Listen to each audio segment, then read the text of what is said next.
அனைவருக்கும் வணக்கம். நம்ம லாஸ்ட் கிளாஸஸில் என்ன பார்த்தோம், நம்மளுடைய குரூப் 2A மெயின்ஸ் ப்ரோக்ராமில் மிஷன் 80 ப்ரோக்ராம் நம்ம AMTN அண்ணா அட்மினிஸ்ட்ரேட்டிவ் ஸ்டாஃப் காலேஜ் சார்பாக வந்து நம்ம போயிட்டுருக்கு. அதில் வந்து நம்ம வந்து யூனிட் 1 மாடர்ன் ஹிஸ்ட்ரி வந்து பார்த்துட்ருக்கோம். லாஸ்ட் கிளாஸஸில் நம்ம இதுக்கு என்னெல்லாம் கவர் பண்ணியிருக்கோன்னா, அட்வென்ட் ஆஃப் யூரோப்பியன்ஸ் பார்த்தோம், போர்ச்சுகீஸ், டச்சு, டேனிஷ், இங்கிலீஷ், அப்புறம் ஃப்ரெஞ்ச் பார்த்தோம். அதுக்கடுத்து பார்த்தோன்னா நம்மளுடைய பிரிட்டிஷோடைய அந்த வார்ஸ் நம்ம பார்த்தோமா, ஆங்கிலோ நம்மளோட கர்நாடிக் வார் பார்த்தோம், மைசூர் வார் பார்த்தோம், அடுத்து மராத்தா வார் பார்த்தோம். அடுத்து ரொம்ப முக்கியமான விஷயம், தமிழ்நாடு சார்ந்து நம்ம ரொம்ப டீட்டெயில்டாகவே பாளையக்காரர் புரட்சியை பற்றி பார்த்தோம் லாஸ்ட் கிளாஸில், ஆமாவா இல்லையா? பாளையக்காரர் புரட்சியில் நம்மளுடைய ஃபஸ்ட்டு பூலித்தேவரோட புரட்சி பற்றி பார்த்தோம். அடுத்து வேலுநாச்சியார் என்ன மாதிரி ரிபெல் பண்ணாங்க, ஆங்கில ஆட்சிக்கு எதிராக எந்த மாதிரி கிளர்ச்சி பண்ணாங்கிறத பார்த்தோம். கட்டபொம்மன், வீரபாண்டிய கட்டபொம்மன் அவங்களுடைய புரட்சி பற்றி பார்த்தோம். அடுத்து நம்மளுடைய மருது சகோதரர்களோட கிளர்ச்சி 1801 தென்னிந்திய புரட்சின்னு சொல்லப்படுற மருது சகோதரர்கள் கிளர்ச்சி பற்றி பார்த்தோம். நம்மளுடைய லாஸ்ட்டாக நம்மளுடைய தீரன் சின்னமலை, தீர்த்தகிரி சொல்லப்பட்ட தீரன் சின்னமலையோடைய நம்மளோட ரிவோல்ட் வரைக்கும் பார்த்தோம், 1805 வரைக்கும், ஆமாவா? எஸ், நம்ம கிளாஸில் பார்த்த டாப்பிக்லேருந்து நம்ம நிறைய கொஸ்டின்ஸ் நம்ம எக்ஸ்பெக்ட் பண்ணலாம். ஆல்மோஸ்ட் வந்து 1 or 2 கொஸ்டின்ஸ் வந்து நம்ம எக்ஸ்பெக்ட் பண்ணலாம். ஓகேவா? நம்மளுடைய 20 கொஸ்டின்ஸில் 1 or 2 questions Anglo Mysore war, European இன்வேஷனில் விட நம்மளுடைய பாளையக்கார புரட்சியிலேருந்து கட்டாயமாக 1 or 2 கொஸ்டின்ஸ் வந்து அதை 5 பேர்லேருந்து நம்ம எக்ஸ்பெக்ட் பண்ணலாம். ஓகேவா? அதனால திரும்பவும் நல்லா நம்ம ஸ்கூல் புக்கும் சேர்த்து பார்த்து வச்சுக்கோங்க. நம்ம அதில் வந்து கொஸ்டின்ஸ் எக்ஸ்பெக்ட் பண்ணலாம். அதை தொடர்ந்து நம்மளோட 1805க்கு அப்புறம் தொடர்ந்து வர ஒரு முக்கியமான ஒரு மியூட்டனி அகெயின்ஸ்ட் பிரிட்டிஷ் ஆட்சிக்கு எதிராக அதை தொடர்ந்து வர ஒரு முக்கியமான கிளர்ச்சி எதுன்னு பார்த்தோன்னா வேலூர் புரட்சி, வேலூர் கிளர்ச்சின்னு சொல்கிறோம். 1806 ரொம்ப ரொம்ப முக்கியமான ஒரு கிளர்ச்சின்னு பார்க்கப்படுது. ஓகேவா? ஏன் நம்மளுடைய தென்னிந்திய புரட்சியை விட இது ரொம்ப முக்கியமான விஷயம் பார்க்கப்படுதுன்னா, இங்கே யார் அகெயின்ஸ்டாக நம்மளுடைய பிரிட்டிஷாருக்கு எதிராக செயல்படுறான்னு பார்த்தோன்னா, பிரிட்டிஷில் படையில் இருந்த சிப்பாய்களை யாருக்கு எதிராக, நம்மளுடைய பிரிட்டிஷ் ஆட்சியாளர்களுக்கு எதிராக, நம்மளுடைய பிரிட்டிஷ் ராணுவ தளபதிக்கு எதிராக செயல்படுறாங்க. இது வந்து ஒரே நாளில் ஸ்பார்க் ஆன விஷயமா அப்படின்னு கேட்டால் கிடையாது. என்ன ஆகுதுன்னா, திப்புவோட மரணத்தை தொடர்ந்து ஏற்பட்ட விஷயங்கள் தான் நம்மளோட வேலூர் புரட்சிக்கு காரணமாக பார்க்கப்படுது. ஓகேவா? எஸ், இன்னைக்கு டாப்பிக்கில் நம்ம பார்க்க போகிறது வேலூர் கிளர்ச்சி நம்ம பார்ப்போம். ஓகேவா? எஸ், நான் உங்களோட கமெண்ட்லாம் பார்த்துட்டு தான் இருக்கேன். உங்களுக்கு எந்த டவுட்டாக இருந்தாலும் கமெண்ட்டில் லீவ் பண்ணுங்கள், நான் கட்டாயமாக உங்களுக்கு ரிப்ளை கொடுக்குறேன். ஓகேவா? எந்த நம்மளுடைய சப்ஜெக்ட் சார்ந்து எந்த டவுட்டாக இருந்தாலும் என்ன பண்ணுங்கள், நீங்கள் வந்து கமெண்ட் கொடுங்க, நம்ம கண்டிப்பாக கமெண்ட்டில் ரிப்ளை பண்ணலாம். ஓகேவா? ஏதாவது வந்து அப்கிரேட் பண்ணணும், இன்னும் கொஞ்சம் மாற்றணும்னாலும் என்ன பண்ணுங்க, கமெண்ட்ல கொடுங்க, நம்ம அதுக்கேற்ற மாதிரி மாற்றி செய்யலாம். ஓகேவா? நம்ம இந்த கிளாஸ்ல வந்து நம்ம பார்க்க போகிறது வேலூர் மியூட்டினியை பார்த்ததுக்கப்புறம் last 10 minutes of every class. இதுக்கப்புறம் என்ன பண்ண போகிறோம், நம்மளுடைய தமிழக போராட்ட வரலாறு நம்ம சைட் பை சைடில் கொண்டு போயிட்டே இருக்க போகிறோம். ஏன்னா நம்ம நீ எல்லாருமே கமெண்ட் பண்ணுறதை நான் பார்த்துட்டு இருக்கேன், சீக்கிரமாக கம்ப்ளீட் பண்ணணும், ஏன்னா நம்மளுக்கு பொங்கலுக்கு முன்னாடி கம்ப்ளீட் பண்ணணும், அதுக்கப்புறம் ரிவிஷன் பண்ணுறதுக்கு ரொம்ப ஈஸியாக இருக்குங்கிற மாதிரிலாம் நீங்கள் சொல்லிட்டு இருந்தீங்க. நான் எல்லாமே பார்த்துட்டு இருந்தேன். சரி, அதனால் என்ன பண்ணலாம், அடுத்து தமிழக விடுதலை போராட்டத்தில் தமிழ்நாடு சார்ந்து யாரெல்லாம் அதிகமாக இன்வால்வ் ஆகிட்டு இருக்காங்கிறத நம்ம லாஸ்ட்டில் கம்பைல் பண்ணி பார்த்துட்டே இருப்போம். அதோட லாஸ்ட் கம்பைலேஷன் ஒரு கிளாஸ்ல நான் மொத்தமாக கொடுக்குறேன். ஓகேவா? பட் ரெகுலராக என்ன பண்ணலாம், every 10 minutes of the class வந்து ஜஸ்ட் ஒரு ரீகால் மாதிரி உங்களுக்கு எல்லாருக்கும் தெரிஞ்சது தெரியாத ஒரு சில லீடர்ஸை பற்றி என்ன பண்ணுவோம், நம்ம எக்ஸ்ட்ரா பாயிண்ட்ஸை நம்ம பார்ப்போம். நேற்று கிளாஸ்ல நான் சொன்னேன்னா, ஸ்வர்ணகிரி சுந்தரலிங்கம்னு ஒரு பர்சன் பற்றி பார்த்தோமா, அவரை பற்றி நம்ம ஸ்கூல் புக்கில் எங்கேயுமே கிடையாது. பட் ஆனால் அவரை பற்றி என்ன பண்ணலாம், கொஸ்டின் கேட்கலாம். காரணம் என்னன்னா, கரண்ட் அஃபேரில் வந்துச்சு நான் சொன்னேன். அதே மாதிரி யாரெல்லாம் ஒரு முக்கியமான பர்சனாலிட்டிஸ், பெஸ்ட் எக்ஸாம்பிள் செண்பகராமன் பிள்ளையை பற்றி நம்ம ஸ்கூல் புக்கில் எங்கேயுமே கிடையாது. பட் ஆனால் அவரை பற்றி ரிப்பீட்டடாக கொஸ்டின் கேட்டுட்டு இருக்காங்க. அப்போ அந்த மாதிரியான அன்னோன் தமிழ் ஃப்ரீடம் ஃபைட்டர்ஸை பற்றி நம்ம என்ன பண்ணலாம், நம்ம எவ்ரி 10 minutes ஆஃப் தி கிளாஸஸ்ல நம்ம ஜஸ்ட் ஒரு ரீகால் கொடுப்போம்.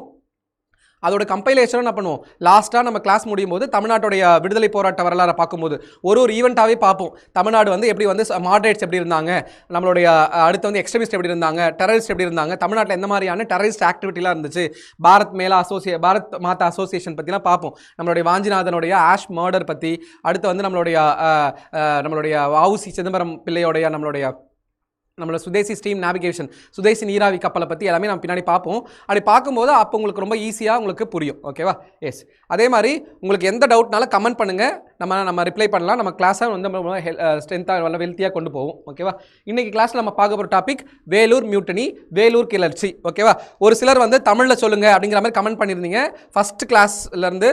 நான் அதுக்கப்புறம் வீடியோவில் கொஞ்சம் மாற்றிக்கிட்டு தமிழ்லையுமே எக்ஸ்பிளைன் பண்ணியிருக்கேன். ஓகேவா? அது உங்களுக்கு யூஸ்ஃபுல்லாக இருக்கும்னு நினைக்கிறேன். ஓகேவா? Yes, thank you. நம்ம இன்றைக்கி பார்க்க போகிறது வேலூர் மியூட்டனி பற்றி பார்ப்போம். வேலூர் மியூட்டனி, வேலூர் கிளர்ச்சிக்கான காரணங்கள் என்ன, நம்ம முன்னாடி சொன்ன மாதிரி திப்புவோடைய மரணம். திப்பு வந்து என்ன பண்ணுறார், 4th battle of Anglo Mysore வாரில், 4வது மைசூர் வார் முடிவில்,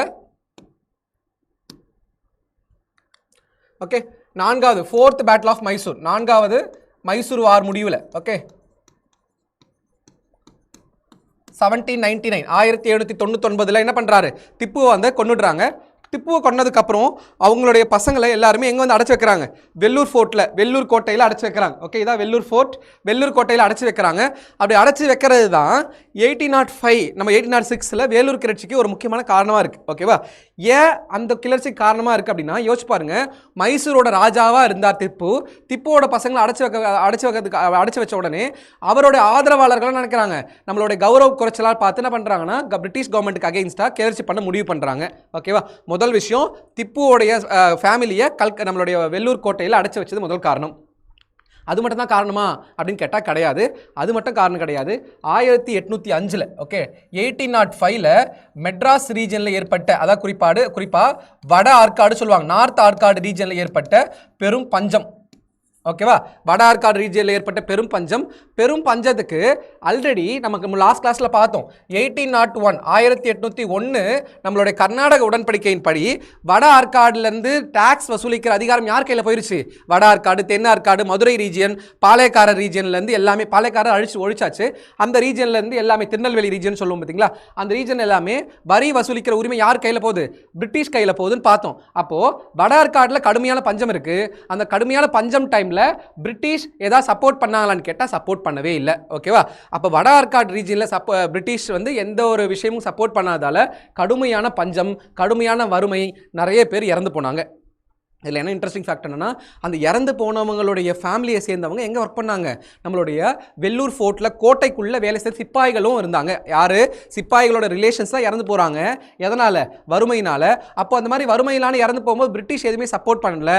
அப்போ அந்த சிப்பாய்களுக்குள்ளுமே என்ன இருக்கும், அவங்களோட கோவம் அகெயின்ஸ்ட் பிரிட்டிஷ். ஓகே, ரொம்ப ஒரு கிளர்ச்சி வந்து அவங்களுக்கு மேலேயான அதிருப்தி வந்து அதிகமாகிட்டே போகுது. ஓகேவா, அப்போ முதல் காரணம் நம்மளுடைய மைசூர் வார். இரண்டாவது காரணம் நம்மளோட 1801 கர்நாடக உடன்படிக்கையின்படி 1805 வட ஆற்காடில் நடந்த அந்த பஞ்சத்துக்கு பிரிட்டிஷ் பெரிய அளவுக்கு எந்த வித சப்போர்ட்டும் பண்ணல. ரெண்டாவது ரீசன். மூணாவது ரீசன் என்னன்னா, பிரிட்டிஷ் கொண்டு வர ரீஃபார்ம்ஸ்.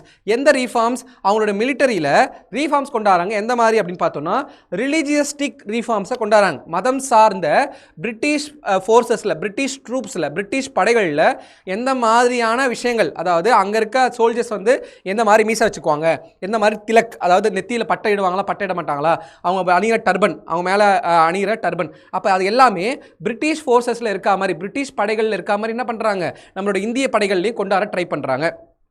அந்த ட்ரை பண்ண விஷயம் தான் இந்த எல்லா முன்னாடியே கிளர் நம்மளுடைய ஒரு ஒரு ஒரு ஒரு அனல் கக்கிட்டு இருந்து பச்சிங்களா, அந்த ஒரு விஷயம் வந்து பிரிட்டிஷ் கவர்மெண்ட்டுக்கு மேலே இருந்த கோவம் கூட மொத்தமாக வெடிக்கிறது.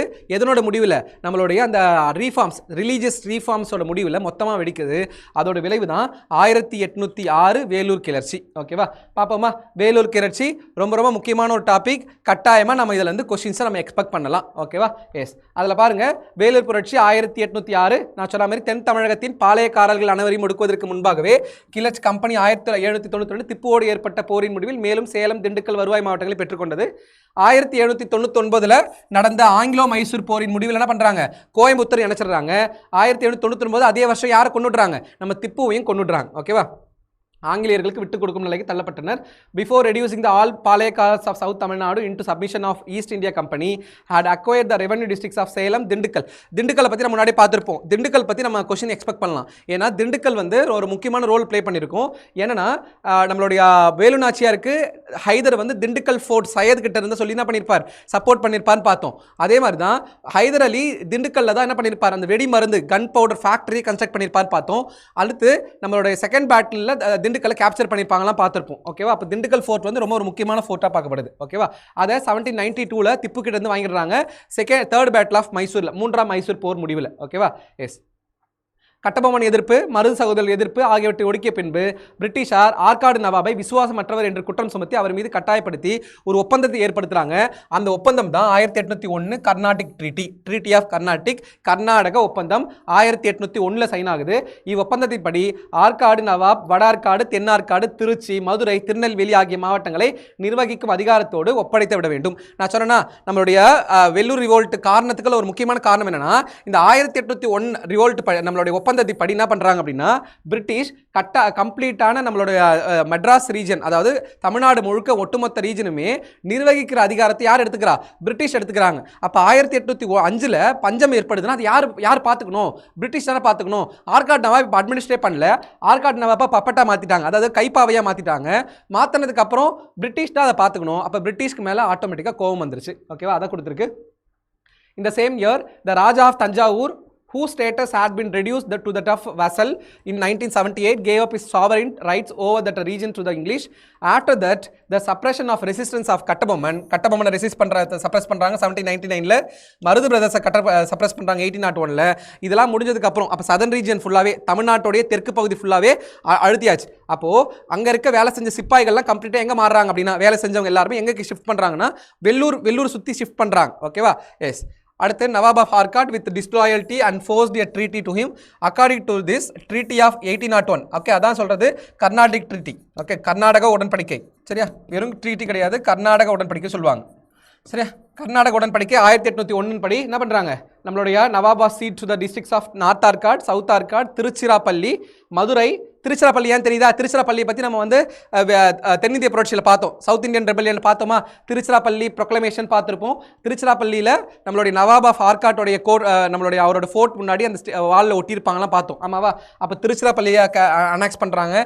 Madurai and Tirunelveli to the company and to transfer all the administrative powers to it. எல்லா வகையான நிர்வாக அதிகாரங்களும் யாருக்கு மாற்றுறாங்க? பிரிட்டிஷ்க்கு மாற்றுறாங்க. ஓகேவா, எஸ். இந்திய வீரர்களோட மனக்குறை என்ன மாதிரியான விஷயம்? நம்மளோட இந்த முக்கியமான விஷயம் பாருங்க, நம்மளுடைய பஞ்சம், அதை தாண்டி சிப்பாய்களுக்கு ஒரு சில மனக்குறைகள் இருக்கு. திப்புவோடைய மைசூருடைய சுல்தான் நம்மளுடைய திப்பு வந்து அவரோட பதவி இழந்தது, அவங்களோட ஃபேமிலியை இங்கே ஷிஃப்ட் பண்ணது. அது இல்லாமல் பஞ்சம் காலத்தில் யாருக்கு சப்போர்ட் பண்ணல? பிரிட்டிஷ் வந்து இந்தியன்ஸ் சப்போர்ட் பண்ணவில்லை. அது ரொம்ப முக்கியமான காரணமாக பார்க்கப்படுது. ஆனாலும் எதிர்ப்பு அடங்கிவிடவில்லை.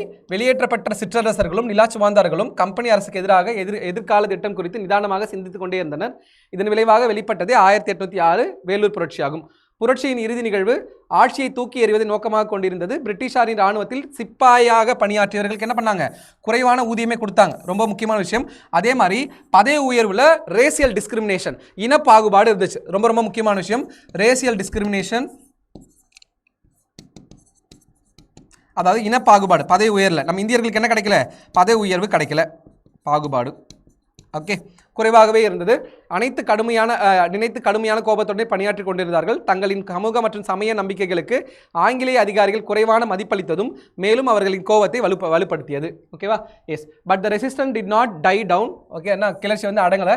Okay, the disposed little kings of feudal chiefmans continued to deliberate on the future course of action against the company government.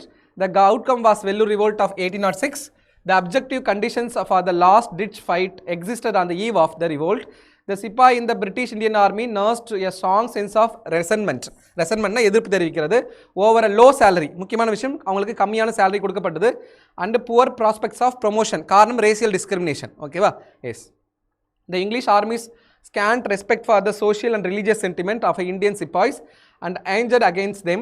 The state of peasantry from the which a class the Sipahis and had been recruited also bothered them much. ஓகேவா, அவங்களுடைய religious சென்டிமெண்ட்டுக்கு ப்ராப்பராக என்ன பண்ணலை, respect கொடுக்காததுமே ஒரு முக்கியமான காரணமாக பார்க்கப்படுது. ஓகேவா, எஸ். அதே மாதிரி விவசாய பின்னணி கொண்ட வீரர்களின் வேளாண் சிக்கலும் அவர்களை மேலும் சிரமப்படுத்தியது.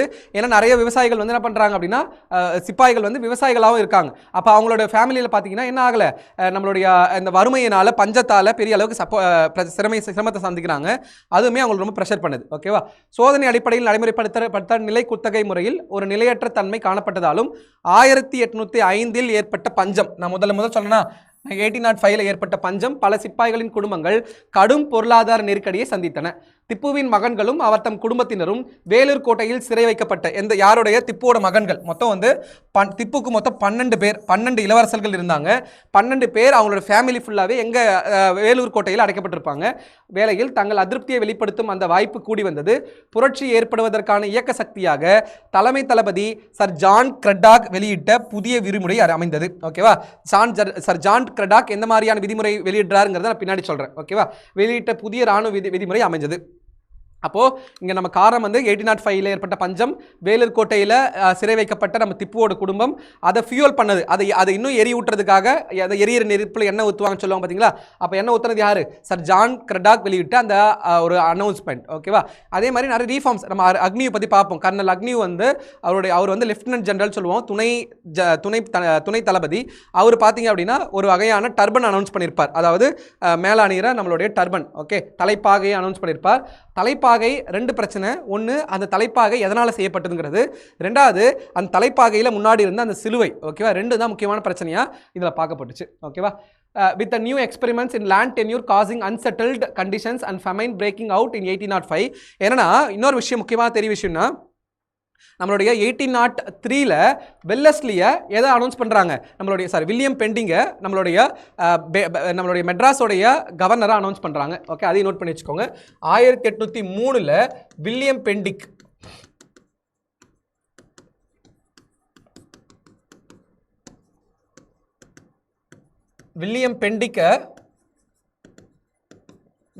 என்ன பண்ணுறாங்க? மெட்ராஸ் கவர்னரை அப்பாயின்ட் பண்ணுறாங்க. ஓகேவா. இவர் வந்து லாஸ்ட்டாக நம்மளுடைய 1822-23 அதுக்கப்புறம் 1830s பார்த்தீங்கன்னா இந்தியாவோடைய கவர்னர் ஜெனரலாக வருவார். ஆனால் 1803 இனிஷியல் என்ன இருக்கார்? மெட்ராஸோடைய கவர்னர் ஜெனரலாக இருக்கார். ஓகேவா. ஆனால் இவரை வந்து பணி நீக்கம் பண்ணிடுவாங்க. இந்த 1806 கிளர்ச்சிக்கு அவர் தான் காரணம் சொல்லிட்டு அவர் ஜான் கிரடாக்லாம் பணி நீக்கம், கர்னல் அக்னியூ, ஜான் கிரடாக்கு, நம்மளுடைய வில்லியம் பெண்டிங் 3 பேர் பணி நீக்கம் செய்வாங்க. அதெல்லாம் நம்ம பின்னாடி பார்ப்போம்.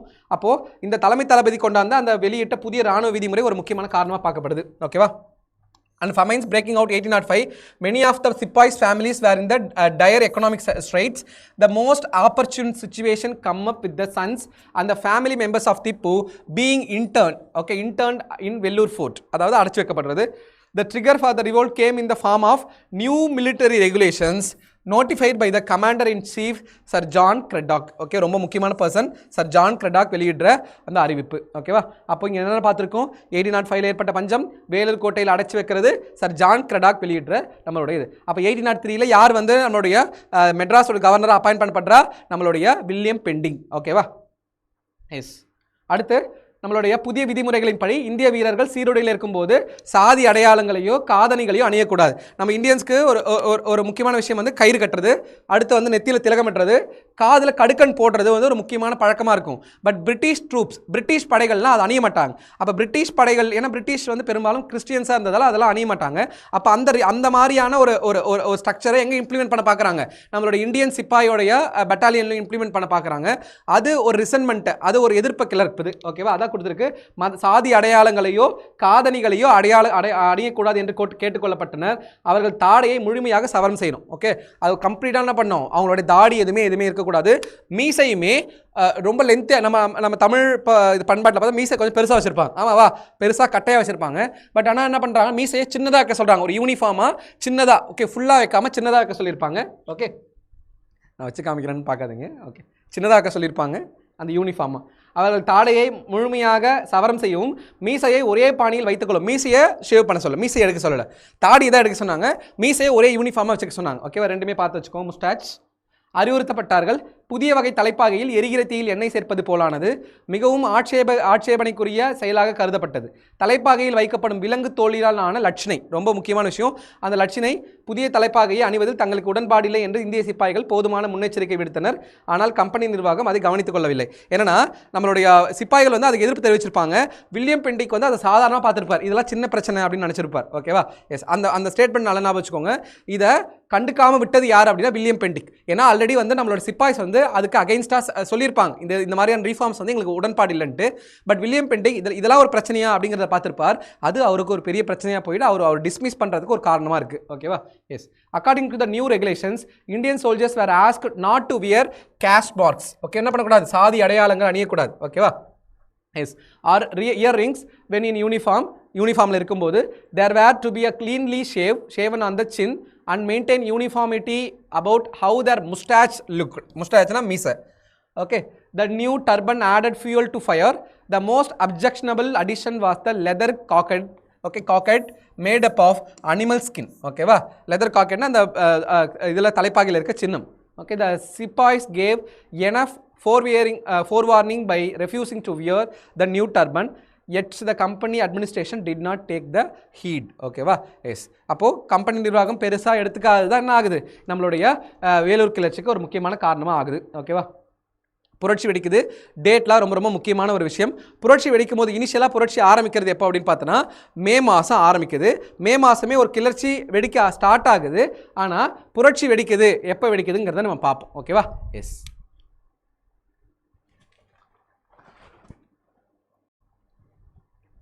ஓகேவா? எஸ். அப்போ புரட்சி எப்படி வெடிக்குதுன்னு நம்ம பார்க்க போகிறோம். புரட்சி வெடிக்கிறதுக்கு ஜூலை 10 1806 அன்னைக்கு புரட்சி வெடிக்குதுன்னு நம்ம ஸ்கூல் புக்கில் கொடுத்துருக்கு. என்னென்னா புரட்சி வெடிக்கிறதுக்கு முன்னாள் நைட்டே 1806 ஜூலை 9, ஓகே, ஜூலை 9 அன்னைக்கே நம்மளுடைய ஜமாலுதீன் ஷேக், ஓகே, நம்மளுடைய ஜமாலுதீன் ஷேக் சொல்லப்படுற புரட்சியுடைய முக்கியமான ஒரு பங்களிப்பு யார் பண்ணது அப்படின்னா ஜமேதார் ஷேக் காசிம் அப்படிங்கிற ஒருத்தரை என்ன பண்ணுறாங்க, முக்கியமான புரட்சிக்கு காரணமாக இருக்கார் ஜமேதார் ஷேக் காசிம். ஓகேவா? ஜமேதார் ஷேக் காசிம். சரி, இவர் யார் அப்படின்னு பார்ப்போம். இவர் நம்மளுடைய பிரிட்டிஷ் படையில் வேலை செஞ்ச ஒரு முக்கியமான ஒரு அதிகாரி ஜமேதார் ஷேக் காசிம். நம்மளோட ஜூலை 9 1806 அன்னைக்கு ஆக்சுவலி பிரிட்டிஷ் அந்த ஃபோர்ட்டை பார்த்துக்க வேண்டிய வேலை கம்ப்ளீட்டாக யாரோட தான் இருந்திருக்குன்னா பிரிட்டிஷ் அதிகாரி ஒருத்தர் தான் இருந்திருக்கும். அவர் என்ன பண்ணியிருப்பார்னா ஜமேதார் ஷேக் காசிமை அப்பாயிண்ட் பண்ணிட்டு போயிருப்பார். ஓகேவா? அப்போ ஜமேதார் ஷேக் காசிம் இதுதான் நல்ல வாய்ப்புன்னு சொல்லிட்டு நம்மளுடைய பிரிட்டிஷ் யாரெல்லாம் வந்து பிரிட்டிஷ்க்கு அகெயின்ஸ்டாக ரிபல் பண்ண இருக்காங்களோ அவங்க எல்லாரும் என்ன பண்ணிட்டார், முன்கூட்டியே கோட்டைக்குள்ளே வர வச்சு என்ன பண்ணிட்டார், கட்டாயமாக அங்கெல்லாம் யாரெல்லாம் எங்கெல்லாம் செட்டில் ஆகணுங்கிறத முடிவு பண்ணிடுறார் ஜமேதார் ஷேக் காசிம். ஓகேவா? அடுத்த நாள் நைட்டு நம்ம வெடிகால, அதாவது 1806 ஜூலை 10 அதிகாலையில் ஃபர்ஸ்ட் அண்ட் 23rd பெட்டாலியன் வந்து என்ன பண்ணுறாங்கன்னா கிளர்ச்சியில் ஆரம்பிக்கிறாங்க. கிளர்ச்சியில் ஆரம்பிக்கும் போது என்ன ஆகுதுன்னா, இது நடந்தது ஆல்மோஸ்ட் சம்மர் சீசனா, ஜூன் ஜூலைலாம் பார்த்தீங்கன்னா சம்மர் சீசன். அந்த சம்மர் சீசனில் பிரிட்டிஷ் ஆளுங்கெல்லாம் பார்த்தீங்கன்னா அவங்களுக்கு நார்மலாக அவங்க ஒயிட் பீப்புள்ஸில், அப்போ அவங்களுக்கு அந்த வெயில் ஒத்துக்காதில் எல்லார் வீட்டோட கதவுமே தான் இருக்குது. அந்த ஃபோர்ட்டுக்குள்ளே இருந்த அதிகாரிகளோட ஃபேமிலி எல்லாமே எல்லார் கதவுமே ஓப்பன் பண்ணி வச்சுருக்காங்க. அப்போ இந்த திடீர்னு தாக்குதல் நடக்கும்போது யாராலுமே தப்பிச்சு போக முடியல. ஓகேவா? ரொம்ப ஒரு பெரிய ஒரு இக்கட்டான சூழ்நிலையில் அவங்க மாட்டிக்கிட்டாங்க.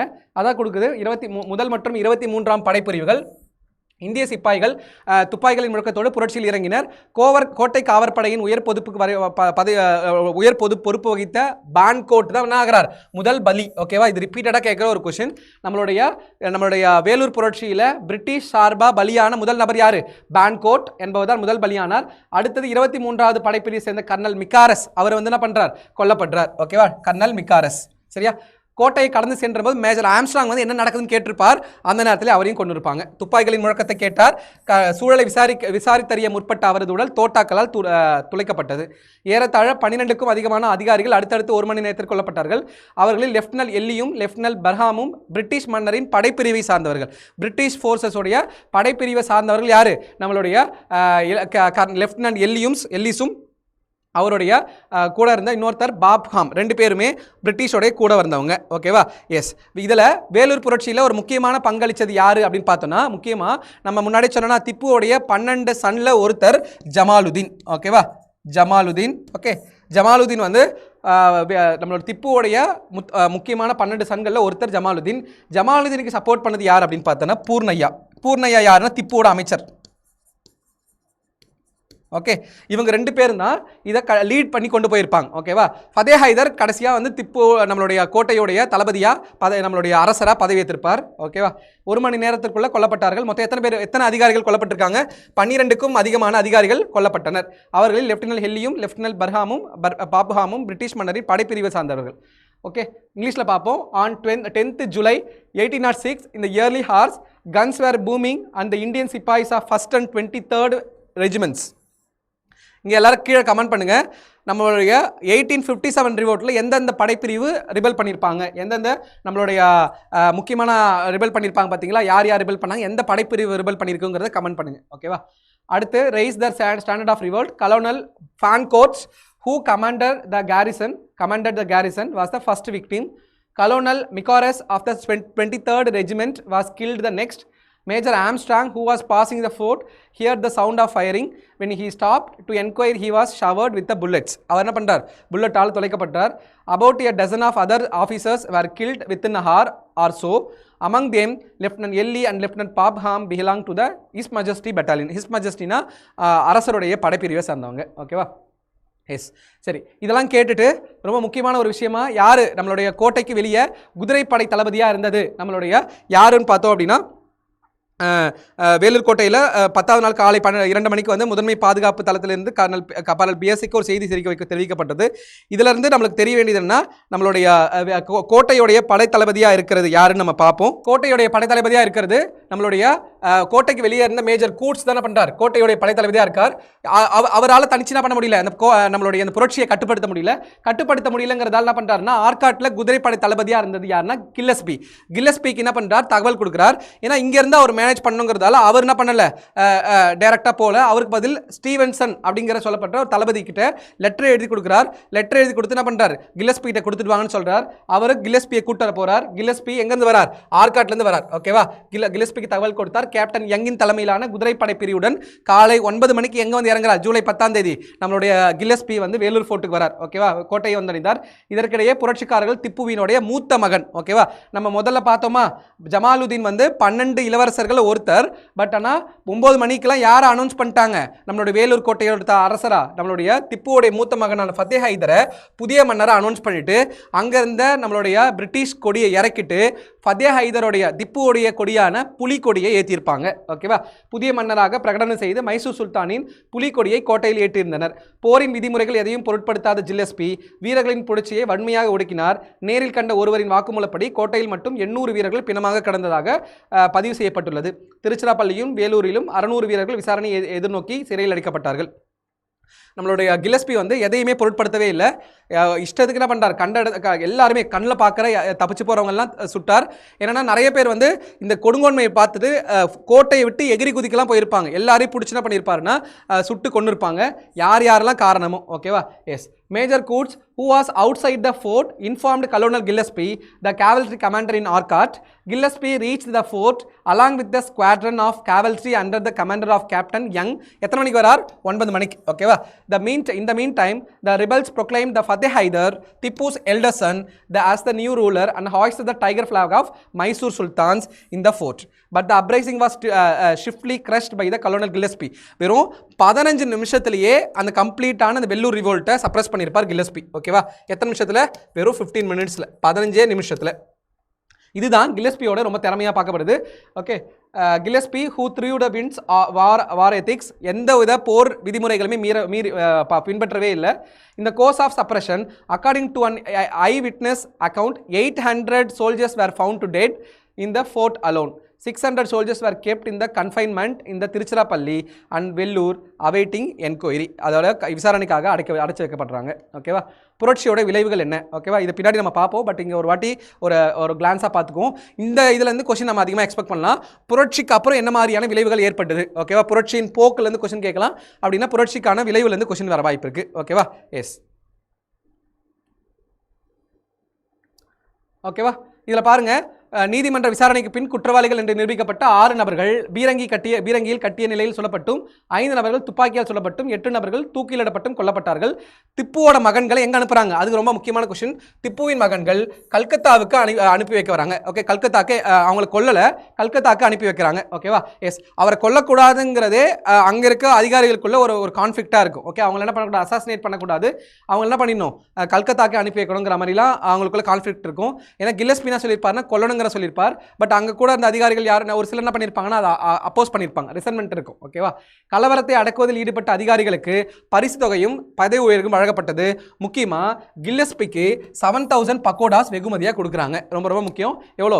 7000 பக்கோடா. எனினும் தலைமை தளபதி ஜான் கிரடாக்கும் உதவி தளபதியாக இருந்த துணை தளபதியாக இருந்த நம்மளோட அக்னிவும் ஆளுநர் வில்லியம் பெண்டிக்கும் இந்த பிரச்சனையை சரியாக கையாளலன்னு சொல்லிட்டு பதவி நீக்கம் செய்யப்பட்டு அவங்க பிரிட்டனுக்கு வரவழைக்கப்பட்டாங்க. ஓகேவா? இங்கிலாந்துக்கே திருப்பி அழைத்துக் கொள்ளப்பட்டார்கள். புதிய ராணுவ விதிமுறைகள் திரும்ப பெறப்பட்டுச்சு. ஓகேவா?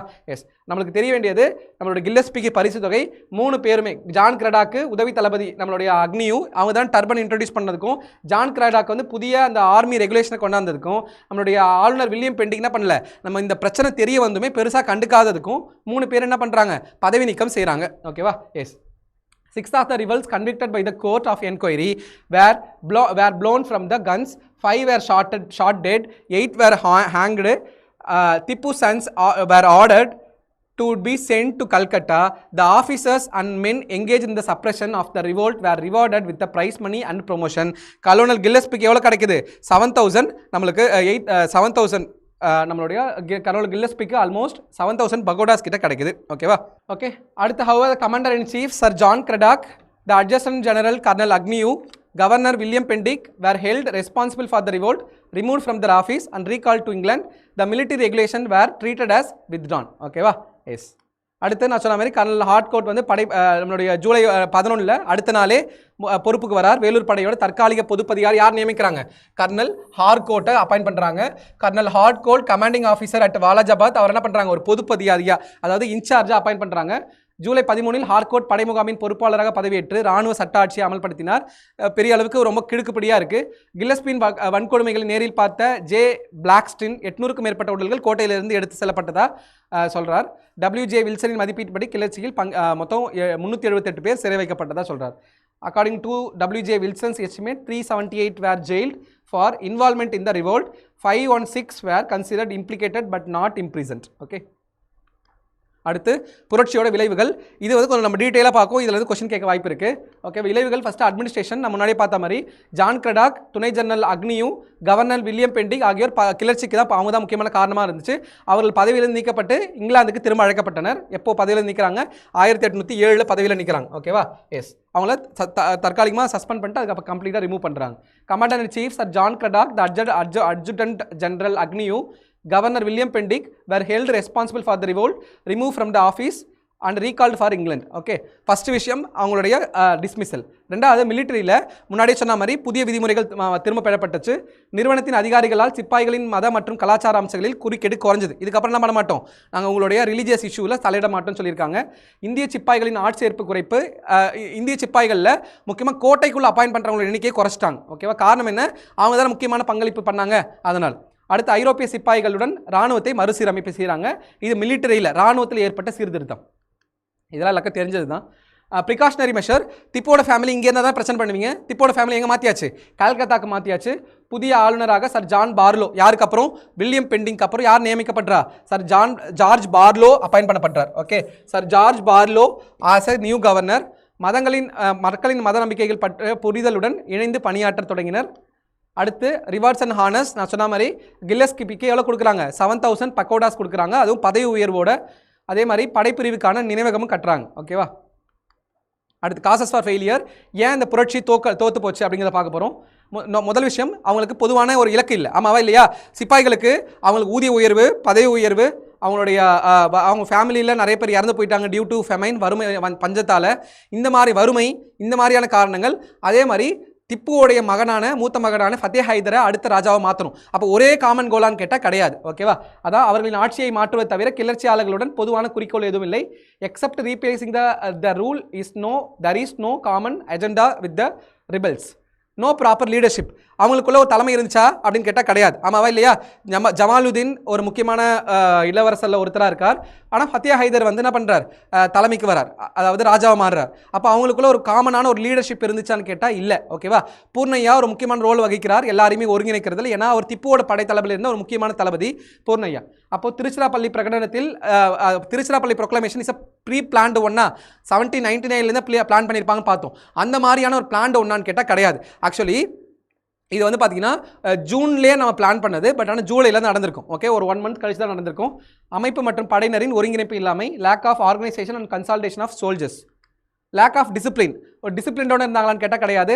முக்கியமாக ஜூலை 13 திட்டமிடப்பட்டது, ஆனால் ஒழுக்கம் இல்லாதால் ஜூலை 10 அன்னைக்கு, ஜூன் சொல்லிட்டேன், ஜூலை 13 அன்னைக்கு பிளான் பண்ணது. ஜூலை 10 9ஆம் தேதி நைட்டே நம்மளுடைய அந்த அதிகாரியை மாற்றினதாலே அந்த கிளர்ச்சி வெடிச்சிருக்கும்.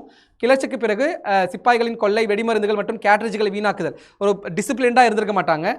Wastage of ammunition and cartridges, easy for Gillespie to take control of fort. ஈஸியான பண்ணிட்டார் கில்லஸ்பி, அதை கண்ட்ரோல் கொண்டாண்டார்.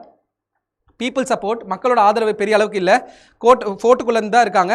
பூர்ணையா என்ன சொல்லியிருப்பாருன்னா, வெளிலேருந்து நம்மளுடைய தென்னிந்திய கிளர்ச்சியில் பார்ட்டிசிபேட் பண்ண ஒரு 10,000 பேர்கிட்ட நம்மளுக்கு சப்போர்ட் பண்ணுவாங்கிற மாதிரி சொல்லியிருப்பார். மைசூர்லேருந்து நம்மளுக்கு கொஞ்சம் பேர் வருவாங்க, ஆனால் யாருமே வந்திருக்க மாட்டாங்க சப்போர்ட்டுக்கு. ஏன்னா அதுக்கு முன்னாடியே கில்லஸ்பி என்ன பண்ணியிருப்பார், அந்த கம்ப்ளீட் ரிபல்லியனை ஜஸ்ட் ஒரு 15 மினிட்ஸ்லேயே கண்ட்ரோல் பண்ணியிருப்பார். ஓகேவா? அடுத்து வெள்ளூர் கிளர்ச்சி எப்படி 1857 புரட்சிக்கு முன்னோடியாக இருக்குது அதை தான் நம்ம பார்க்க போகிறோம். அப்படின்னு சொன்னது யார்? விடி சாவர்கர். ஓகேவா? விடி சாவர்கர் தான் பண்ணியிருப்பார் அப்படின்னா தன்னுடைய the first war Indian independence, தன்னுடைய முதல் இந்திய சுதந்திர போர் அப்படிங்கிற ஒரு புத்தகத்தில் நம்மளுடைய வேலூர் கிளர்ச்சி வந்து 1857 புரட்சிக்கு ஒரு முன்னோடி அப்படின்னு சொல்லியிருப்பார். எப்படி முன்னோடி அப்படிங்கிறத நம்ம பார்ப்போம். ஓகேவா?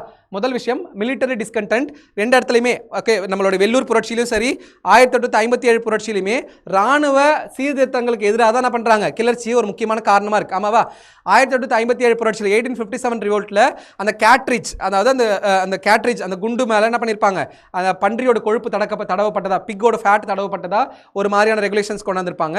அப்போது மாட்டோட தோலில் செய்யப்பட்டதா சொல்லியிருப்பாங்க. அப்போ அதெல்லாமே அந்த ஆர்மி ரெகுலேஷன்ஸால் தான் அந்த பிரச்சனையாக இருக்கும். எதிர்ப்பின் சின்னம், சிம்பிள் ஆஃப் ரெசிஸ்டன்ஸ். ஆமாவா? பிரிட்டிஷ் கொண்டாந்த அந்த ரீஃபார்ம்ஸ் என்ன பண்ணுறாங்க, ரெசிஸ்ட் பண்ணுறாங்க, எதிர்க்கிறாங்க. ஓகேவா? இந்திய அதிகாரத்தை, ஆட்சியாளரின் அதிகாரத்தை மீட்டெடுக்க முயற்சி, attempt to restore native rulers power.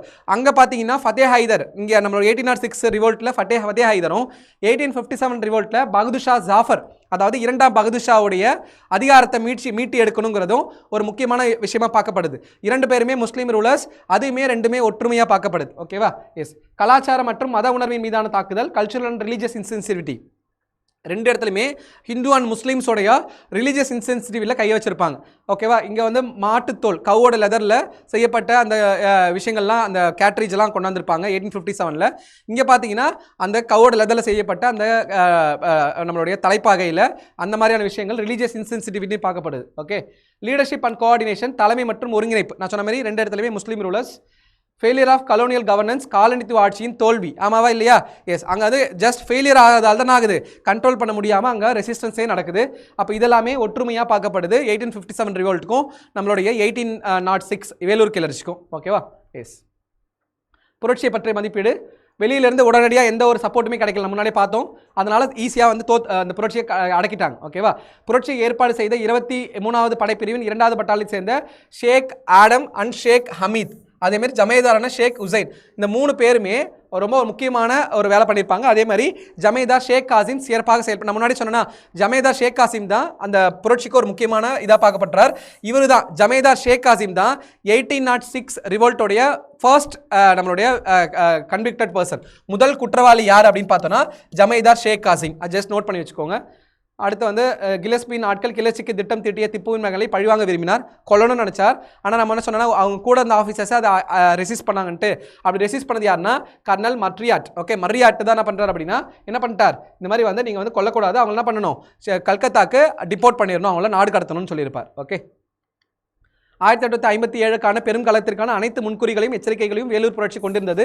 ஒரே வித்தியாசம் என்னவென்றால் கழகத்தை தொடர்ந்து எந்தவித உள்நாட்டு கிளர்ச்சியும் ஏற்படலை. பட் இம்பாக்ட் ஒரு சில இடங்கள்ல இருந்துச்சு. எங்கெங்கெல்லாம் பாருங்க, முக்கியமாக பெல்லாரி, வாலாஜாபாத், ஹைதராபாத், பெங்களூர், நந்திதுர்க், சங்ககிரி துர்க் ஆகிய இடங்களில் அது எதிரொலித்தது அப்படிங்கிற மாதிரி சொல்லியிருப்பாங்க. எங்கெங்க? பெல்லாரி, வாலாஜாபாத், ஹைதராபாத், பெங்களூர், நந்திதுர்க், சங்கரிதுர்க் ஆகிய இடங்களில் அது எதிரொலித்ததுங்கிற மாதிரி கொடுத்துருப்பாங்க. ஓகேவா? எஸ். இதோட நம்மளுடைய கிளர்ச்சி முடியுது. ப்ரீவியஸ் இயர் கொஸ்டின்ஸ் பார்ப்போம். ஒரு வாட்டி ரீகால் பண்ணிடலாம். ரீகால் பண்ணிட்டு ப்ரீவியஸ் இயர் கொஸ்டின் பார்ப்போம். ஓகே. ஃபஸ்ட் வேலூர் புரட்சிக்கான காரணம் வந்து 1801 ஏற்பட்ட அந்த உடன்படிக்கை. ஆமாவா இல்லையா? எஸ். 1801 ஏற்பட்ட அந்த கர்நாடக உடன்படிக்கையின்படி நம்மளுடைய வேலூர் புரட்சி வந்து வேலூர் கம்ப்ளீட்டாக அந்த வட ஆற்காடு முழுக்க யாரோட கண்ட்ரோலில் வருது, நம்மளுடைய பிரிட்டிஷோட கண்ட்ரோலில் வருது. 1805 ஏற்பட்ட அந்த பஞ்சத்தப்போ யாருமே சப்போர்ட் பண்ணலை. அதே சமயத்தில் நம்மளுடைய பிரிட்டிஷ் ஃபோர்ஸஸ் வந்து இப்போ நம்மளுடைய பிரிட்டிஷ் படைகளில் இருந்த இந்திய சிப்பாய்களுக்கு பதவி உயர்வோ இல்லை வந்து ஊதிய உயர்வோ பெரிய அளவுக்கு இல்லை. அதுவுமே ஒரு முக்கியமான காரணமாக பார்க்கப்படுது. ஓகேவா? எஸ். அடுத்து நம்மளுடைய சிப்பாயா பணியாற்றுக்கு குறைந்த ஊதியமாக வழங்கப்பட்டுச்சுன்னு பார்த்தோம். வில்லியம் பெண்டிங் 1803 நம்மளுடைய கவர்னர் ஆஃப் மெட்ராஸை அனௌன்ஸ் பண்ணப்படுறார். ஜான் கிரடாக் வெளியிட்ட அந்த புதிய இராணுவ அறிவிப்பு, அதேமாதிரி கர்னல் அக்னியூ வெளியிட்ட அந்த மத சார்ந்த சீர்திருத்தங்கள்லாம் பெரிய அளவுக்கு என்ன பண்ணப்படுது, எதிர்ப்பாகுது. ஓகேவா? எஸ். அதான் கொடுத்துருக்கு. நம்மளோட கர்னலுடைய அக்னி மீசையெல்லாம் ஒரே மாதிரி வச்சுருக்கணும். அதேமாதிரி தாடியை முழுமையாக இது பண்ணியிருக்கணும். எந்தவித மத அல்லது சாதிய அடையாளங்களை அணியக்கூடாது, கையில் கயிறையோ நெத்தியில் திலகம் இடக்கூடாதுங்கிற மாதிரியான விஷயங்களை கொண்டாந்துருப்பாங்க. ஓகேவா? அதேமாதிரி ஜமேதார் ஷேக் காசிம் தான் முக்கியமான ரோல் ப்ளே பண்ணியிருப்பார். ஏன்னா அவர் தான் பொறுப்பாக அந்த ஒரு பிரிட்டிஷ் அதிகாரி வந்து நியமனம் பண்ணிட்டு போயிருப்பார். இதுதான் வாய்ப்புன்னு சொல்லிட்டு என்ன பண்ணியிருப்பாங்க, நம்மளுடைய கிளர்ச்சி ஆரம்பிச்சிருப்பாங்க. கிளர்ச்சி ஆரம்பிச்சது எங்கன்னு பார்த்தோன்னா முதல் மற்றும் 23ஆம் படைப்பிரிவுகளில் கிளர்ச்சி ஆரம்பிச்சிருக்கும். அதில் முதல்ல பலியானது யார், ஃபேன் கோட்னு பார்த்தோம். ஆமாவா? எஸ். ஃபத்தேஹ் ஹைதரை புதிய மன்னராக அனௌன்ஸ் பண்ணியிருப்பாங்க. கர்னல் கில்லஸ்பி 9 மணிக்கு வந்திருப்பார் ஆர்காட்லேருந்து. வந்த உடனே 15 மினிட்ஸில் ஜஸ்ட் ஒரு 15 நிமிஷத்தில் என்ன பண்ணியிருப்பார், நம்மளுடைய கிளர்ச்சியை முழுமையாக அடக்கியிருப்பார். ஓகேவா. கல்கத்தாக்கு திப்புவோடைய மகன்களை போர் முடிஞ்சதுக்கப்புறம் கல்கத்தாக்கு அனுப்பியிருப்பாங்க. நம்மளுடைய அதுக்கு ரெசிஸ்ட் பண்ணியிருப்பாங்க, எதிர்ப்பெல்லாம் தெரிவிக்கப்பட்டிருக்கும். நம்மளுடைய கில்லஸ்பி என்ன சொல்லியிருப்பார், அவங்களை கொண்டுறணும், அவங்க இருக்கக்கூடாதுங்கிற மாதிரி சொல்லியிருப்பார். பட் ஆனால் நம்மளுடைய கூட இருந்த அதிகாரிகள்லாம் சேர்ந்து என்ன பண்ணியிருப்பாங்க, அதை இல்லை கல்கத்தாக்கு அனுப்பலான்னு சொல்லிட்டு இது பண்ணியிருப்பாங்க. இதில் சக்ஸஸ் ஆன இந்த போரை கம்ப்ளீட்டாக சப்ரஸ் பண்ண கில்லஸ்பிக்கு 7000 பக்கோட்டாஸ் கிட்ட வெகுமதியாக அளிக்கப்பட்டிருக்கும். உதவி தளபதி ஜான் கிரெடாக்கும் உதவி தளபதி அக்னியும் அப்புறம் வில்லியம் பெண்டிக், ஆளுநர் அந்த வில்லியம் பெண்டிக் 3 பேர் என்ன பண்ணியிருப்பாங்க, இந்த புரட்சிக்கு அவங்க தான் காரணம்னு சொல்லிட்டு பணி நீக்கம் செய்யப்பட்டிருப்பாங்க. ஓகேவா. எஸ். அடுத்து கர்னல் ஹார்கோட் பொதுப்பதிகாரி நியமிக்கப்பட்டார். அதுக்கு அடுத்து வந்து 1906 ஜூலை 13 பதவியேற்றுக்கிறார். மொத்தம் ஒரு 378 பேர்கிட்ட சிறையில் அடைக்கப்பட்டாங்கிற மாதிரி சொல்லியிருக்காங்க. ஓகே, விளைவுகள் பார்த்தோம். எஸ். இப்போ ப்ரீவியஸ் இயர் கொஸ்டின் பார்க்கலாம். ஃபர்ஸ்ட் கொஸ்டின் பாருங்கள். 1806 வேலூரில் ஒரு வரலாற்று நிகழ்வு நடந்தது, அதை குறிப்பீடு. ஓகே, வேலூரில் நடந்தது என்ன, வெள்ளூர் கழகம். வேலு நாச்சியார் புரட்சி நம்ம எப்போன்னு பார்த்தோம். வேலு நாச்சியார் புரட்சி 1780, ஆமாவா, 1780 வேலு நாச்சியார் புரட்சி. ஹேங்கிங் ஆஃப் கட்டபொம்மன் தூக்கிலிடுதல் எப்போ, 1799 அக்டோபர் 16. ஓகே, ஒரு சிலர் வந்து 8th புக்கில் அக்டோபர் 17 இருக்குன்னு போட்டிருக்கீங்க. ஓகே, அக்டோபர் 16 ஆல்ரெடி ப்ரீவியஸ் இயர்லேயே வந்திருக்கு. ஜஸ்ட் 2 டேட்டும் ஞாபகம் வச்சுக்கோங்க, அக்டோபர் 16, 17.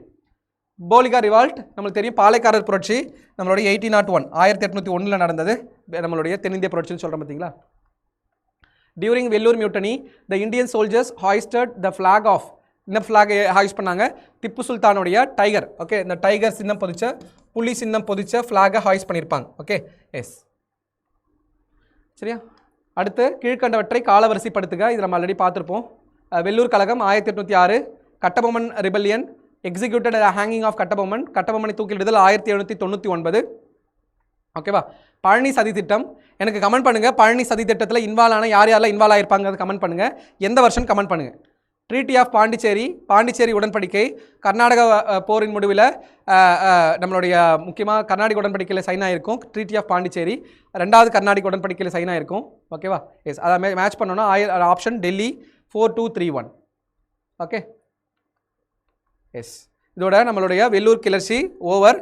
நம்ம நெக்ஸ்ட் கிளாஸில் வந்து நம்மளுடைய சோஷியோ ரிலீஜியஸ் ரீஃபார்ம் மூமெண்ட்ஸை பற்றி பார்ப்போம். இதோட நம்மளுக்கு இந்த கிளாஸ் முடியுது. எஸ், நம்ம நெக்ஸ்ட் அந்த நம்ம சொன்னோன்னா நம்மளுடைய தமிழ்நாட்டோடைய விடுதலை போராட்டத்தில் தமிழ்நாட்டோட பங்கில் தமிழ்நாடு அரசாங்கத்தோடைய ஒரு சில ரோல் கவர்மெண்ட் PDF இருந்தாங்க, அது என்னென்னு பார்ப்போம். ஓகேவா. நம்ம இதை நம்ம கிளாஸ் முடிஞ்சு இதை வெள்ளூர் ரிவோல்ட்டுக்கு அப்புறம் நான் எவ்ரி கிளாஸில் வந்து 10 மினிட்ஸ் சொல்கிறேன்னு சொன்னால், இப்போ நம்ம இந்த இதில் வந்து நம்ம ஜஸ்ட் ஒரு 10 மினிட்ஸ் மட்டும் விடுதலை போராட்டத்தில் தமிழ்நாட்டோட பங்களிப்பு, முக்கியமான லீடர்ஸ் யாரெல்லாம் இருக்காங்கிறத பார்ப்போம். இது தமிழ்நாடு அரசாங்கம், நம்மளோட கவர்மெண்ட் ஆஃப் தமிழ்நாடு ரிலீஸ் பண்ண விஷயம், விடுதலை போராட்டத்தில் தமிழ்நாட்டின் பங்களிப்பு. ஓகேவா. எஸ், அதில் பார்ப்போம். ஆங்கிலேயர் அடக்குமுறைக்கு எதிராக தமிழ்நாட்டின் போராட்டங்கள் நடைபெற்ற இடங்கள். ஏன்னா கவர்மெண்ட் ரிலீஸ் பண்ணுறதால இதுலேருந்து கொஸ்டின் மேபி நம்மளுக்கு வரலாம், டைரெக்டாகவே வரலாம். அதனால தான் இதை நான் உங்களுக்கு இன்க்ளூட் பண்ணி காமிக்கிறேன். ஓகேவா. எஸ், இல்லை ஃபர்ஸ்ட் ஒன் இஸ் வீரன் அழகுமுத்துக்கோன். இவரை பற்றி நம்ம ஸ்கூல் புக்கில் இருக்காது. ரொம்ப முக்கியமான ஒரு விஷயம், வீரன் அழகுமுத்துக்கோன். இது தமிழில் தாங்க இருக்குது, இங்கிலீஷில் இல்லை. அதனால் இங்கிலீஷ்லையும் நான் எக்ஸ்பிளைன் பண்ணுறேன். ஓகேவா. வீரன் அழகுமுத்துக்கோன் 1710 1751 தூத்துக்குடியில் ரிபல் பண்ண ஒரு முக்கியமான பர்சன் வீரன் அழகுமுத்துக்கோன். ஆங்கிலேயர்களுக்கு கப்பம் கட்டுவதற்கு எதிராக ரிபல் பண்ணியிருப்பார். அவருடைய படியினரர் சங்கிலியால் பிணைக்கப்பட்டு எங்கே கொண்டு போயிருக்காங்க, நடுக்காட்டூர். ஓகேவா.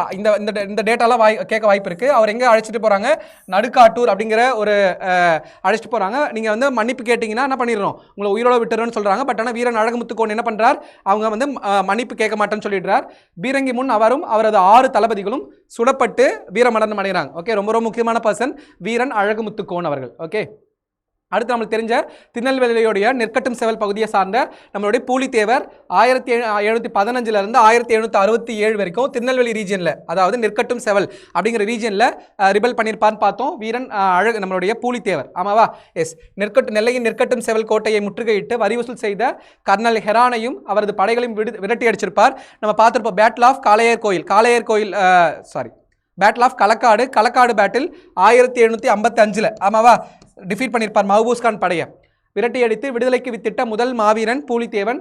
1750 முதல் 67 வரை ஏறத்தாழ 17 முறை வெள்ளையர்களுக்கு எதிராக சண்டையிட்ட மாவீரன் பூலித்தேவன். ஓகே, இவர் தான் மாவீரன் பூலித்தேவர்.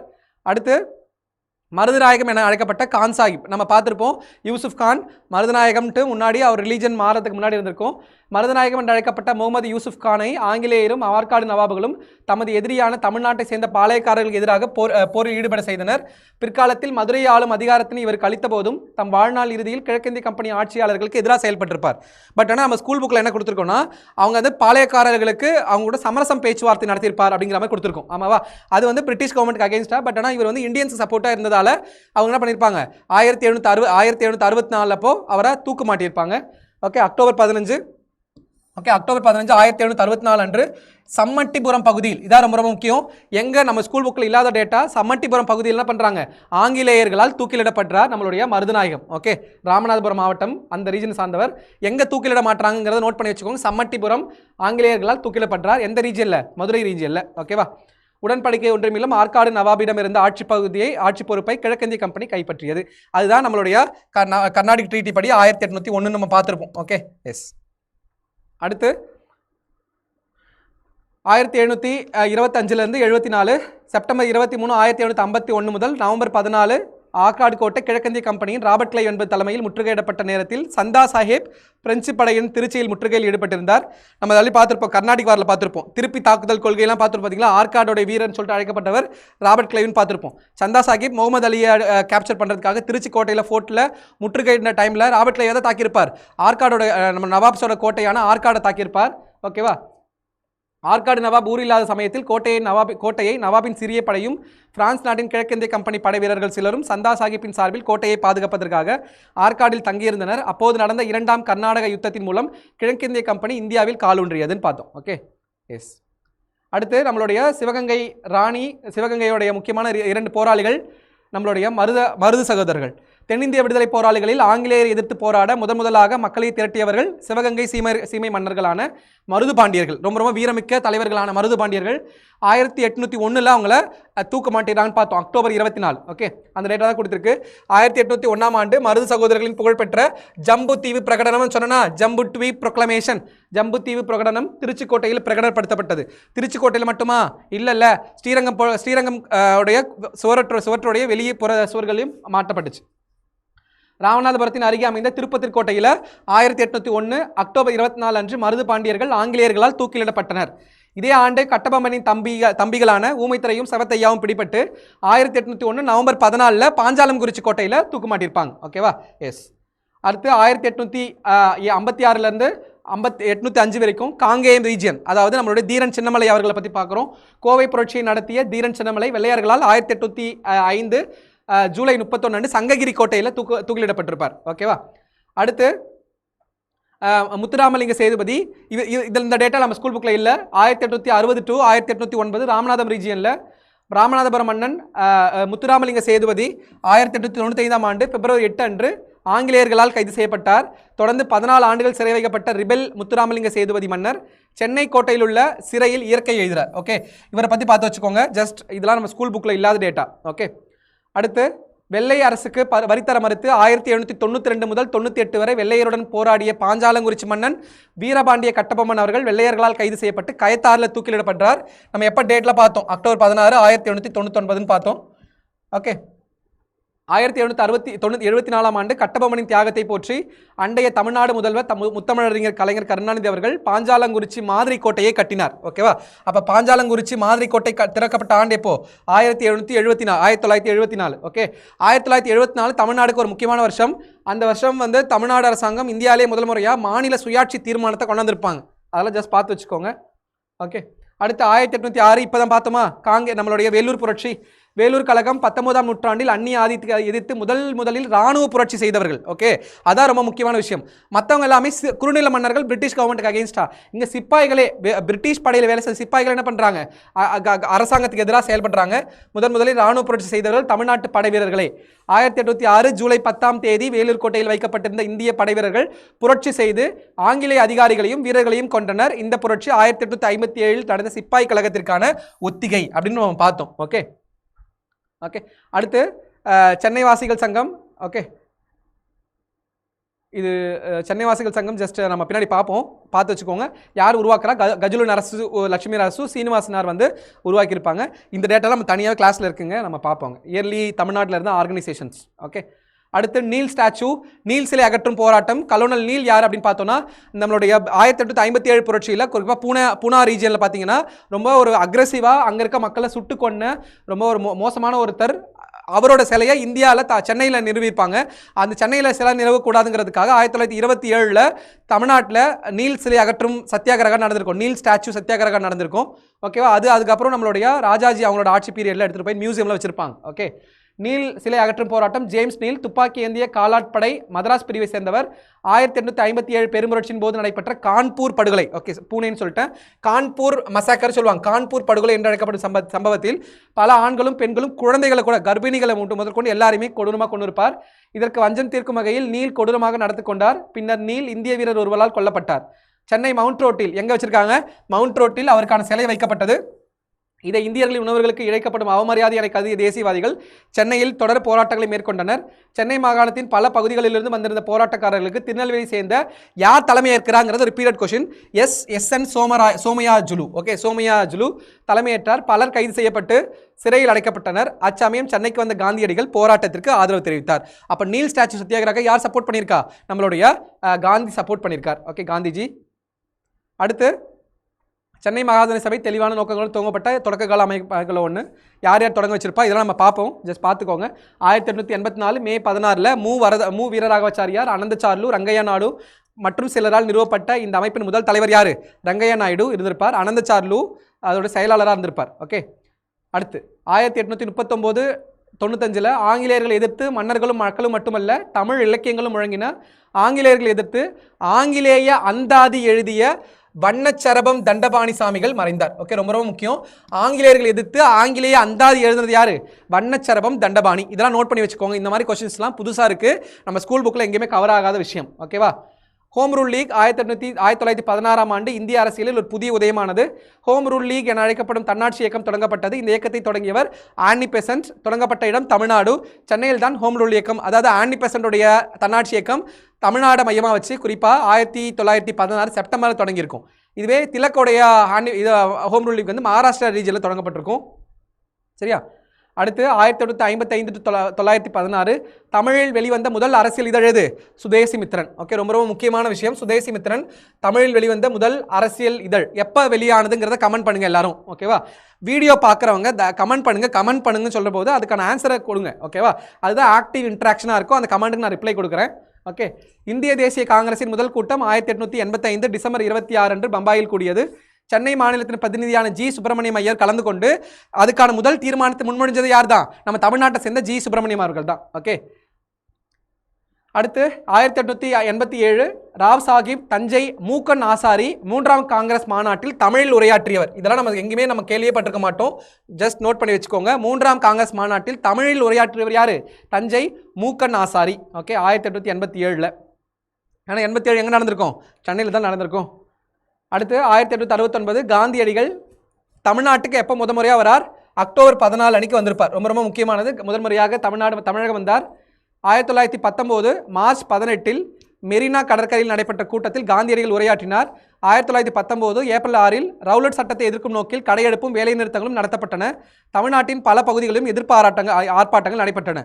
ரவுலட் சட்டத்தை எதிர்க்கிறதுக்காக தமிழ்நாட்டை மையமாக வச்சு தான் ரவுலட் சத்தியாகிரக சபாவை காந்தி நிறுவியிருப்பார். அதோடைய தலைவராக அவர் தான் இருந்திருப்பார். ஓகே, வஉசி மகாகவியும் இணைந்து சென்னை ஜனசங்கத்தை, இது ரிப்பீட்டடாக கேட்குற ஒரு கொஸ்டின், சென்னை ஜனசங்கத்தை ஏற்படுத்தினது யாருன்னு கேட்பாங்க. ஓகே, சென்னை ஜனசங்கத்தை ஏற்படுத்தினது வஉ சிதம்பரம். ஓகே, பாரதியும் இணைந்து ஏற்படுத்தியிருப்பாங்க. ஓகேவா, அதில் நிறைய பேர் இருப்பாங்க, ரொம்ப முக்கியமான இதை பற்றி நம்ம பார்ப்போம். ஓகே, 1906 அக்டோபர் 16 சுதேசி கப்பல் நிறுவனம் முறைப்படி பதிவு செய்யப்பட்டது. மண்டைய குடும்பத்தினரால் 1906 இந்திய பத்திரிகை தொடங்கப்பட்டது. இந்தியா பத்திரிகையின் ஆசிரியர் யார்? மகாகவி பாரதியார். அடுத்து 1920 மௌலானா சௌகத் அலி தலைமையில் நம்மளுடைய கிலாஃபத் மூமெண்ட் வந்து ஸ்டார்ட் ஆகிருக்கும். முக்கியமான ஒரு இது எப்போ கிலாஃபத் தினமாக செலிப்ரேட் பண்ணியிருப்பாங்கன்னா ஏப்ரல் 17. ஓகே, நாகபுரியில் நடந்த இந்திய தேசிய காங்கிரஸ் தலைமையேற்று நடத்திய சி வீரராகவ தலைமையில் அந்த நான் கோஆபரேஷன் மூமெண்ட்லாம் பற்றி பேசியிருப்பாங்க. அடுத்து 1978 இந்திய தேசிய நாளிதழ் தி ஹிந்து உருவாயிருக்கும் இங்கிலீஷ் பேப்பர். நம்மளுடைய லிட்டனுடைய வெர்னாக்குலர் பிரஸ் ஆக்ட், ஓகே, அதாவது நம்மளுடைய வட்டார மொழி பத்திரிகை தடை சட்டம் மூலமாக வெர்னாக்குலர் பிரஸ் ஆக்ட் மூலமாக எந்த லாங்குவேஜில் இருக்க முடியாது, வட்டார மொழியில் நம்ம பத்திரிகைகளை தொடங்க முடியாது. அதை எதிர்த்து ஆங்கில பத்திரிகையை தொடங்கினது யார்? நம்மளுடைய வீரராகவாச்சாரியார். அவர் அதுக்கப்புறம் வந்து தமிழ் முதல் நாவல் பிரதாப முதலியார் சரித்திரம் வேதநாயக பிள்ளை அவர்களால் எழுதப்பட்டிருக்கும். இந்த நாவலில் ஆங்கில மொழியின் ஆதிக்க எதிர்க்கிற உரையாடல்கள் அதிகமாக இருக்கும். ஓகே, அடுத்து நம்மளுடைய வேதாரண்யம் சால் சத்தியாகிரகா ஜஸ்ட் பார்த்துக்கலாம். வேதாரண்யம் சால் சத்தியாகிரகா ஏப்ரல் 13 ஆரம்பிச்சிருக்கும், ஏப்ரல் 28 முடிஞ்சிருக்கும். நம்மளுடைய ராஜாஜி தலைமையில் நடந்திருக்கும். இதில் நாமக்கல் கவிஞர் என்ன பாட்டு எழுதியிருப்பார்? கத்தியின்றி ரத்தமின்றி யுத்தமொன்று வருகுது, சத்தியத்தி நித்தியத்தி நம்பும் யாரும் சேருவீர் அப்படிங்கிற ஒரு சிறப்பு பாடலை எழுதியிருப்பார். ஓகேவா? எஸ், இதோட நம்மளோட இது முடியுது. இதே மாதிரி ரெகுலராக ஒரு கிளாஸ் முடிவில் என்ன பண்ணலாம், நம்ம வந்து ஒரு 10 மினிட்ஸ் மட்டும் நம்மளுடைய ஒரு குயிக் ரிவிஷன் மாதிரி தமிழ்நாட்டுடைய பார்ட்டிசிபேஷன் இன் நம்மளுடைய இந்தியன் நேஷனல் மூவ்மெண்ட்டை பார்ப்போம். ஓகேவா? இது வந்து அடிஷ்னலாக இருக்காது, நம்ம தனியாக கிளாஸ்லேயே பார்ப்போம். இது ஜஸ்ட் ஒரு குயிக் ரிவிஷனுக்காக. ஓகேவா? ஜஸ்ட் பார்த்து வச்சுக்கோங்க. இந்த பிடிஎஃப் நான் ஆட் பண்ண சொல்கிறேன். ஓகேவா? எஸ், ஏதாவது டவுட் இருக்குன்னா கமெண்ட் செக்ஷனில் லீவ் பண்ணுங்கள். நம்ம நெக்ஸ்ட் கிளாஸில் பார்ப்போம். Thank you so much.